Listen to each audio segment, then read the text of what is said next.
The $1,000,000 question. How much do you think, roughly speaking, did it cost?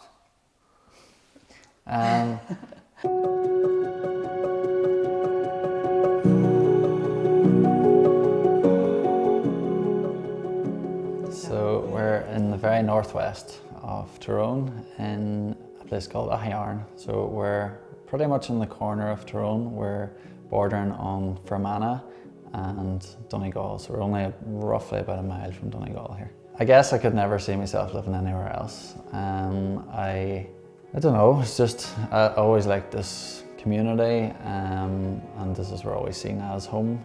Although I did travel a bit, I always did see myself coming back here to settle at some point.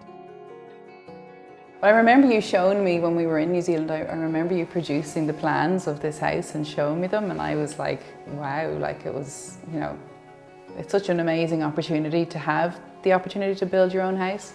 We just got our heads down and saved for probably a couple of years when we got home, and then started to get really stuck into the house. And my brother-in-law is a builder, so he was able to project manage. My brother is a joiner and he was able to keep us on this, on the right line of what's next. Yeah, so I think because of that and because of the siblings that had gone ahead of Charlie, apart from the saving, it was nearly a given that we were going to go the self-build route.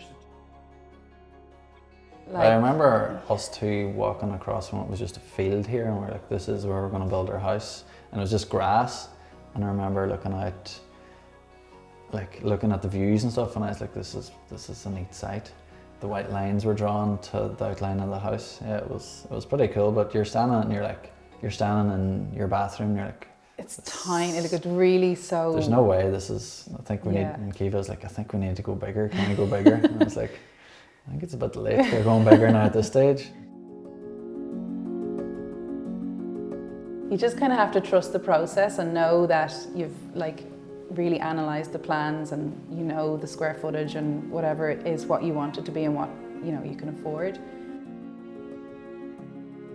Our big issue was that we had a shared lane, so we have a shared lane with my parents, and that's a big issue up here. I don't know what it's like in the south, but in the north it's a bit of a disaster. So mortgage banks or building societies just won't give you a mortgage here if you've got a shared lane due to contentious issues I think that happened in the past. So we had I had been with a building society and I had met them multiple times and things were going great, and I thought everything's going to just fit into place here. When I need this money, then it should be there just for the next phase, because we had built the house up to the trusses were on. Wow. Just on our savings. Wow. And then we're kind of banking on that mortgage to arrive, and then we had spoken with the building society. They had said a shared lane won't be an issue, you'll get your mortgage, don't worry about that. And then we paid a significant fee for a planner to come out, and the planner, first thing they said when they drove up was, you have a shared lane, you're not getting a mortgage here.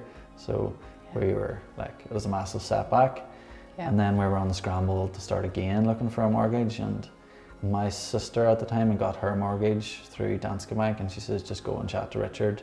I've spoken about your situation with him. He says he'll be able to help. I was like, it's just going to be the same again. But I went anyway and had a chat with him, and he sorted it out really fast, and he was brilliant. I'd have been on the phone to my brother-in-law Robbie or my brother Eamon, and they would have kept me right the whole time. Yeah. We did learn quite quickly though, through their guidance and just by kind of getting to know things with self-build life, you do need to stay as far ahead. We were kind of, looking at maybe 2 or 3 phases ahead to either have the materials ordered and ready, or the tradespeople ready to go, just because especially with that setback with the mortgage, we just kind of didn't want any others. So you wanted to be part of the project yourself, so you wanted to get stuck in, and you wanted to say I was able to actually do something on this myself, rather than just always just looking for someone.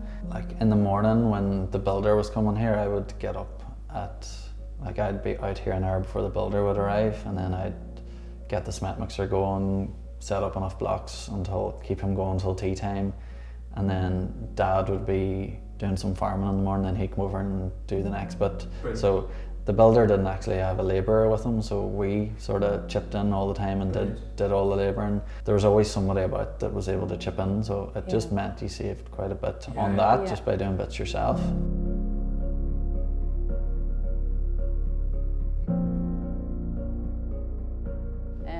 Like, so the whole journey is just so personal, you know, just little things, there's just memories. You remember like each room at a different stage, and even the window, the apex window, like really coming to life, like seeing the outline of it just in the brick, and then seeing the steel go in, and then just everything kind of evolved and the windows going in. You just, I think when you're so involved, you remember every little bit. But I'll always remember, like you had picked, even though we'd sort of agreed together, it was just like from other houses or photographs, and you had picked the stone. I hadn't actually seen it, so I will never forget that day coming home from work and knowing it had started, and it was like maybe January or February, so it was still like a dark evening, and driving up and just shining my headlights on the stone, lifting the plastic and just being like, ooh, like just to see it, you know, in reality, and see it on the house, because it's the first finished thing really, you know, it's gonna be there forever, and it's how it looked that day was more or less how it was gonna look finished. I suppose I had a very clear vision, and it was just very like a natural vision. Like I kind of always knew what I wanted the interiors to look like and for it to feel.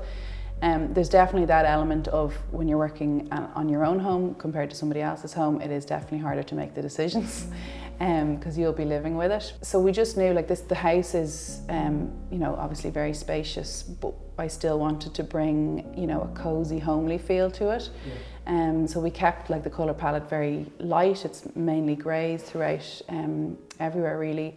And I suppose just to kind of keep a very cohesive feel throughout the house, because it is open plan down here, so the colours may not be exactly the same, but they flow and work really well together from space to space. And there's just sort of, you know, little things will visually tie the space together. And then just using as much sort of different textures and patterns to just really cozy up the space as much as we can. And even in terms of like, you know, picking say tiles and things like that, we went with a local company for all our tiles, and they also did all our sanitary ware and bathrooms. So I found working with local companies as much as possible, they kind of went that extra mile. Like if I came to them with this is what I want, they mightn't have it, it mightn't have been in their range, but they went out of their way to get me a sample and get it in for me. So yeah, it paid off in that respect. But no, I was sure of what I wanted, and it was always a clear kind of vision, even from like paper level. It's hard to say, but I'm going to put a guess at it. Probably it would be under 250, something like that. Between 230 and 250, I would say. That's sterling, obviously. Yeah, sterling. Yeah. It definitely took, you know, a good month, I'd say, and probably having the kitchen in and the sofa and things in place, then that helped. But to actually feel like you're waking up in your house in the morning, you're going to work, you're coming back to your house, you were home, like it definitely took a while for it to feel like home. I really enjoyed the process, even given the stressful parts, but maybe that's just given my profession. But no, this is definitely our forever home, yeah.